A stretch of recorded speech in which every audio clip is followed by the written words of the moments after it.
Hello everyone, it's Amy and welcome to the second video of our budget journal series.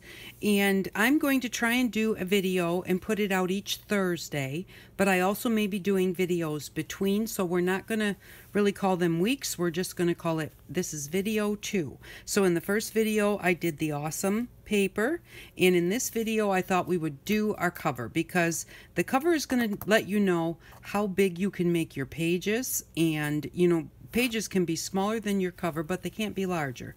So what I did was I decided that I was going to do an 8.5 sheet of paper, folded 8.5 by 11, just fold it in half. That's a nice easy way to do your pages, and it's a nice size. It gives you a lot of room. So I thought that this would be the first one, but if you don't like that size, you can make them any size that you want to.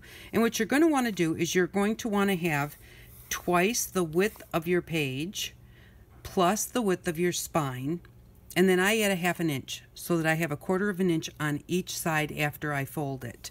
And so in this case, this is 8.5 by 11. When you fold it in half, it's 5.5 inches wide.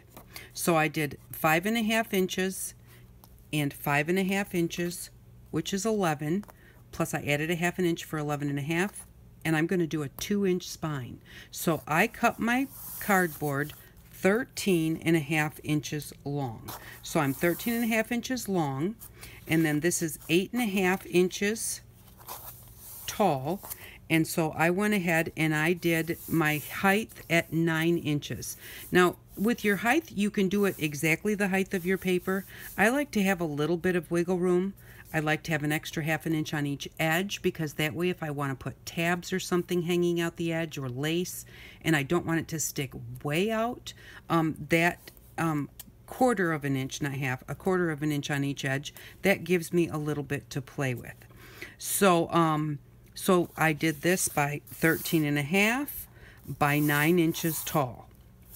So then what I did was I came in 5 3/4 from this side. That gives me my 5.5 plus 1/4. Then I came in 5 3/4 from this side, which gives me that extra 1/4 inch. And then I have 2 inches in the middle after I did that. So we're going to just score this a little bit. And I don't want to score it with anything too sharp because I'm using just corrugated cardboard. Now you can use chipboard, which is just cereal boxes or anything that you would like. I decided I like a heavier cover and I want to put some texture on it. So I'm going to use regular corrugated cardboard. And I had enough to do 2 out of the piece of cardboard that I had. So I went ahead and I cut 2 because that way I'll have 2 to play with. And so what I'm going to do is I'm just going to take one of my rulers and put it on my line. And because I don't want to poke a hole in my cardboard by using anything sharp, I am just going to fold that up and use my ruler to keep it straight. Now because it's corrugated cardboard, it's going to fold pretty straight. And I did my runs, in a piece of cardboard, you have the lines where it's the thickness, where these little weavy things go straight down.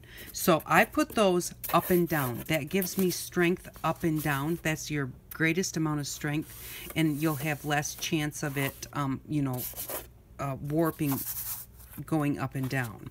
So then I'm going to go ahead and I'm going to put my ruler on the other side, line it up with that line, and then just fold that side up. And there we go. Now because those lines of the cardboard are in there, it might move over a little bit one way or the other. It may not be exactly 2 inches. That isn't going to make any difference. The 2 inches is just about a nice size spine. And so there we go. Now I have got that part of my cover.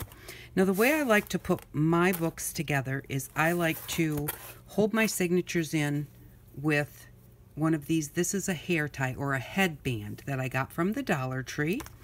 And I like to use these because then I can add to my signatures, I can take away from my signatures, I can take a whole signature out.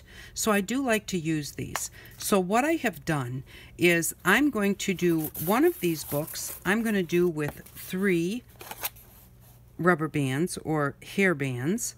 And the other one, I'm just going to fold this one up too, the other one I'm going to do with 2. So in one book I'll have 2 signatures, and in the other book I will have 3 signatures.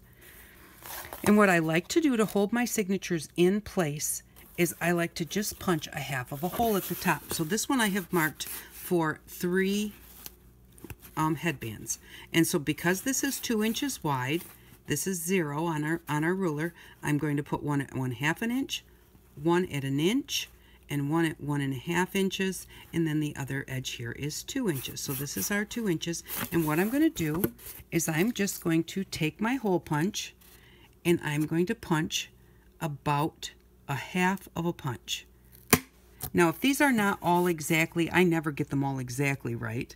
So if they're not all exactly the same depth or anything else, you know, if you, oh, it's not in the center of the line or something like that, don't worry about it. This is just to hold your rubber bands, which hold your signature, and it's just going to hold them in place. So it looks like that. I'm going to come down here to the bottom. I made the same markings, and I am just going to do the same thing, about 1/2 of a punch. And that one was really small, so I'm going to do it again. There we go. And then try and get this one about the same, but you can measure it exactly if you want to. Put a little line across this way so that you put them all in at the exact same depth. That's totally up to you. And there we go. Now we have our 3 on the top, and we have our 3 here on the bottom. And then all you do is you just take your hair bands and you just put them in here. Now, if you're using chipboard and you find that your hair bands are really strong, what you may need to do is take an extra piece of chipboard and glue it into your center, and then punch your little half circles and put your rubber bands in, or it might make your chipboard want to curl up. But because we put our strengthening strips in the cardboard this way, that also helps this hold, and it's cardboard, so it's very heavy. So these headbands are not going to bother that at all.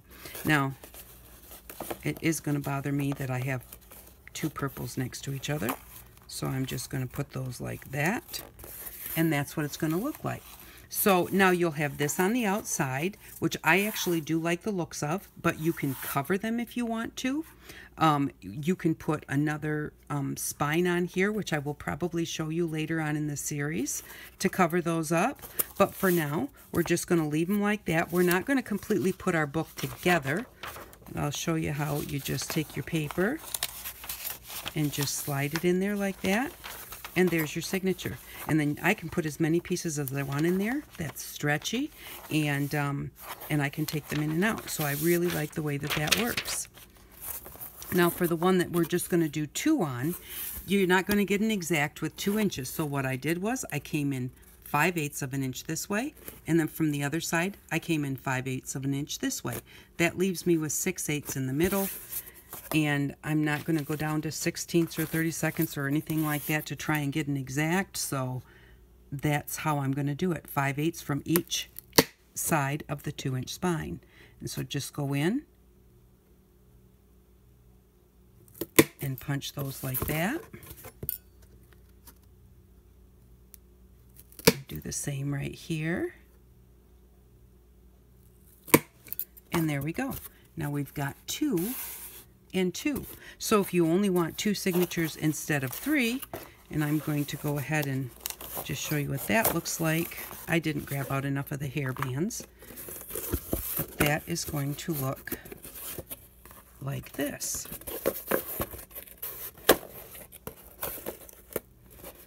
In this way, your signatures can be fatter. With the 3, they're going to be a little bit skinnier than with the 2, but it really is however you want to do it. And because I've made 2 of them, if I find that my signatures are too fat, I can kind of go down to 2. You can put more pages in here and less pages in here to get the same effect on your book. So then the next thing is you're going to cover your book, and then you're going to cover the inside also. But because I'm not exactly sure how I want to do my pages, or how many pages I want, or what kind of look I'm going for, I'm not going to decorate my cover or my inside yet. I'm going to save that for later. And being that I'm going to hook my signatures in this way, I can do that at any time. I can go ahead and I can put my signatures in here. I can adjust them. I can change them. I can change my style or put whatever style I want. And then when I decide to do my cover, I can just take them out because they're in this way, and do my cover and then put it all back together again as far as decorating goes.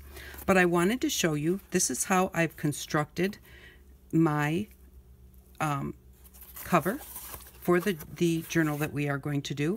And in this series, I'm going to try and use a lot of the items from our Build Your Stash series and some of the techniques that we've used in the Build Your Stash series. So that way everyone can play along. I'm going to try and keep it very reasonable, but I'm not going to budget this one. Like, these hairbands come from the Dollar Tree, so that's going to cost $1 as far as that goes. And you know, I'm just going to try and keep it on a very inexpensive way to go, so that even if you haven't done the Build Your Stash series and have those things in your stash, you'll still be able to do this fairly cheaply.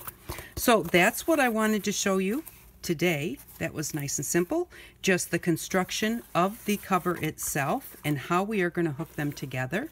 And I think I will come back later and show you collecting up some pages to put inside of here.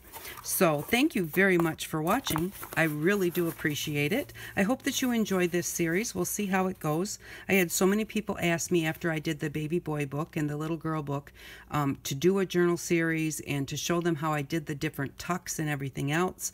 And so I decided, why not? I've been really doing a lot of playing around with different things for the journals. I've been watching a lot of Gayle, and I do not know how to say her last name. It starts with an A, and Tracy Fox and Kerr, and I'll put their names down in the description box so that you can see. Now, I've been playing around with different pockets and everything now for quite a long time. So the pockets that I'm going to show you, I'm not going to necessarily be able to tell you who I saw do it. I can say that almost every pocket that I do for this, every tuck spot, all the different things that we do, I've seen someone do them on YouTube. They're not my own idea. At least very few would be my own idea, and even at that, somebody's probably come up with it before me. So I'm not taking credit for all of these tuck spots, but it's just that I wasn't planning on doing a journal series, so I didn't keep track of who did what, and they all have a million videos and a lot, and they're long videos, so to go back and try and find who did what would be very hard. So I'm just going to say those are the 3 that I watched the most, but I've watched I don't know how many other people here and there, and they've had these ideas, and I love their ideas, and I think that you'll enjoy playing with them. So thank you very much for watching. I really do appreciate it, and I hope that you all have an outstanding day. Bye-bye.